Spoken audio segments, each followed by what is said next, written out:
మన అప్లైనర్స్ పాటిస్తున్నారు, అవునా కదా? అందుకే వాళ్ళు మంచిగా అచీవ్ అయ్యి ఇన్కమ్ బాగా తీసుకుంటారు. మరి అదే రూల్ మనం కూడా పాటిద్దామా వద్దా? ఎంతమంది ఓకే చేస్తారు? ఓకేనా? ఈ రూల్ మనం ఖచ్చితంగా పాటించాలి. కనుక కొంతమందికి మన కంపెనీ సిస్టంలో ఉన్న రూల్స్ కొన్ని తెలియచ్చు, కొంతమందికి తెలియకపోవచ్చు, ఇంకొంతమందికి పూర్తిగా తెలిసి ఉండొచ్చు.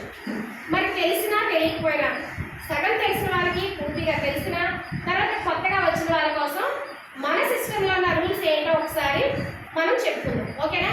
నేను అప్లైనర్ దగ్గర నేను నేర్చుకున్నాను, మరి నేను కూడా మీ అందరికీ షేర్ చేయాలి కదా, నా ద్వారా నేను మీకు షేర్ చేస్తున్నాను. మన కంపెనీలో ఉన్న రూల్స్ సిస్టమ్ ఏంటంటే 7 స్టెప్స్. విన్నారా లేదా? ఎంతమంది విన్నారు? ఓకేనా? సరే, మరి ఈ 7 స్టెప్స్ ఎలా ఉంటుందో ఒకసారి చూద్దాం. మరి తెలిసిన వాళ్ళు ఎవరైనా ఒకసారి చెప్పగలరా? యూజ్ ద ప్రోడక్ట్, మేడం గారు ఎలా చెప్పారు? Next make a list. Next ఇంకా use the product, share the product, ఇంకా చెప్పాలి మేక్ ఏ లిస్ట్.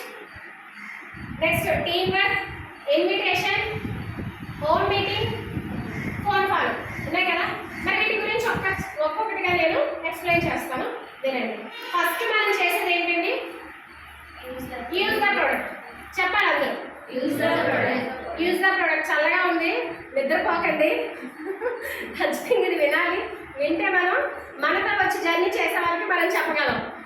ఓకేనా? సరే, నిద్రపోవద్దు, అందరూ కూడా చక్కగా విందాం. ఓకే అండి. Use the product. ఎంతమంది మన ప్రోడక్ట్ యూజ్ చేస్తున్నారు? హ్యాండ్ రైజ్ చేయండి. అందరూ కూడా నాతో సహా ప్రోడక్ట్ యూజ్ చేస్తున్నారు. మరి మన ప్రోడక్ట్ ఫస్ట్ మన సిస్టంలో రూల్ ఏంటంటే యూజ్ ద ప్రోడక్ట్. మనం యూజ్ చేయాలి కదా.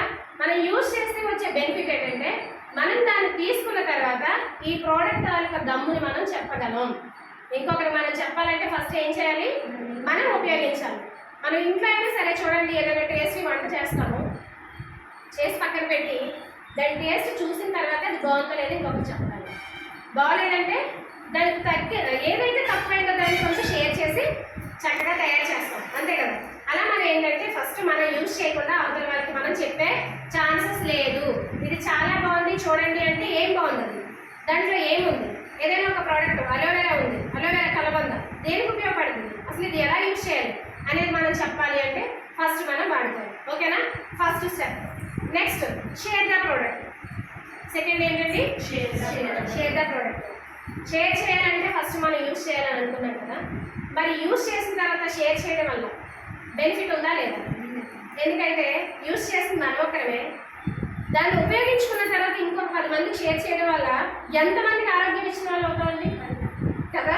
మనతో నచ్చిన వాళ్ళకి, మనకు తెలిసిన వాళ్ళకి, మన ఫ్రెండ్స్కి, చుట్టాలకి చక్కగా షేర్ చేస్తూ ఉంటే మనం ఏదైతే ఆరోగ్యాన్ని పొందుకున్నామో అదే ఆరోగ్యం వాళ్ళు కూడా పొందుకుంటాం, అవునా కదా. మరి ఇది కూడా మనకు అవసరం లేదా? నెక్స్ట్ థర్డ్ స్టెప్ అండి, use the product, share the product. 2 అయిపోయింది. ఇంకా మేక్ ఏ లిస్ట్. ఈ లిస్ట్ మనకు కంపల్సరీ అవసరం. ఎందుకంటే మనం ఏమనుకుంటా అంటే ఇలాంటి మీటింగ్స్ జరిగేటప్పుడు నాతో సహా నేను కూడా అలాగే అనుకున్నానండి, అందుకే ఇప్పుడు ఫ్రీగా చెప్పేస్తున్నాను. మీటింగ్ వినేటప్పుడు నాకు చాలామంది ఫ్రెండ్స్ ఉన్నారు, చాలామంది చుట్టాలు ఉన్నారు, బంధువులు ఎంతోమంది ఉన్నారు, వాళ్ళందరికీ లైన్గా చెప్పేస్తామని మైండ్లో ఫిక్స్ అయిపోయి ఆలోచనతో వెళ్ళిపోయేదాన్ని. అక్కడ ఏమవుతుందంటే ఇందాక సార్ మాట అన్నారు రాజు సారు, చెప్పడం అంటూ లేట్ అయితే మన స్నేహితులు, మన ఫ్రెండ్స్, చుట్టాలే అవతల వాళ్ళ టీంలోకి వెళ్ళిపోవచ్చు. అక్కడ దాటిపోయిన తర్వాత మనం ఏం చేయలేం కదా. కనుక మనం ఏం చేయాలంటే ముందే షేర్ చేసిన తర్వాత ఒకరో ఇద్దరికో షేర్ చేస్తాము, కానీ మనకి తెలిసిన వాళ్ళు కొన్ని 100 మంది ఉండొచ్చు, లేదా ఒక 10 మంది కావచ్చు, 20 మంది కావచ్చు. వాళ్ళకి కూడా మనం మన సిస్టమ్ని పరిచయం చేయాలంటే మర్చిపోకుండా ఇక్కడ విన్నప్పుడు చాలా మంది గుర్తొస్తారు. బయటకు వెళ్ళి ఒకరిద్దరికి చెప్పేసరికి ఇంకెవరికి చెప్పాలి, అసలు నాకు తెలిసిన వాళ్ళకి నేను అందరికీ చెప్పేశాను అని అనుకుంటాం. కాదండి, లిస్ట్ తయారు చేసుకుంటే ఖచ్చితంగా మన వాళ్ళు చాలామంది బయటకు వస్తారు. చిన్నప్పుడు మనం చదువుకునేటప్పుడు ఫ్రెండ్స్ గుర్తొస్తారు, మ్యారేజ్ అయిన తర్వాత మనకి రిలేషన్స్ ఉంటారు, అక్కడ గుర్తొస్తారు, మన పుట్టిన దగ్గర ఉన్నప్పుడు కొంతమంది ఫ్రెండ్స్ గుర్తొస్తారు. ఈ రోజు ఈ సిస్టంలో పరిచయం తర్వాత బస్సులో, ఆటోలో ఎంతో మంది పరిచయం అవుతుంది కదా. ఇలాంటి వాళ్ళందరినీ చక్కగా మనం లిస్ట్ తయారు చేసుకోవడం వచ్చే బెనిఫిట్ ఏంటంటే ఈరోజు ఎంతమందికి చెప్పాం, 2కో 3కో చెప్పాం. నెక్స్ట్ మనం ఇంటికి వచ్చి డైరీ తిరిగేస్తే మన లిస్ట్లో ఎంతమంది ఉన్నారో వాళ్ళందరినీ మనం చూసుకొని వాళ్ళకి మళ్ళీ ఎప్పుడు చెప్పాలి, ఎలా చెప్పాలి అనేది ప్లాన్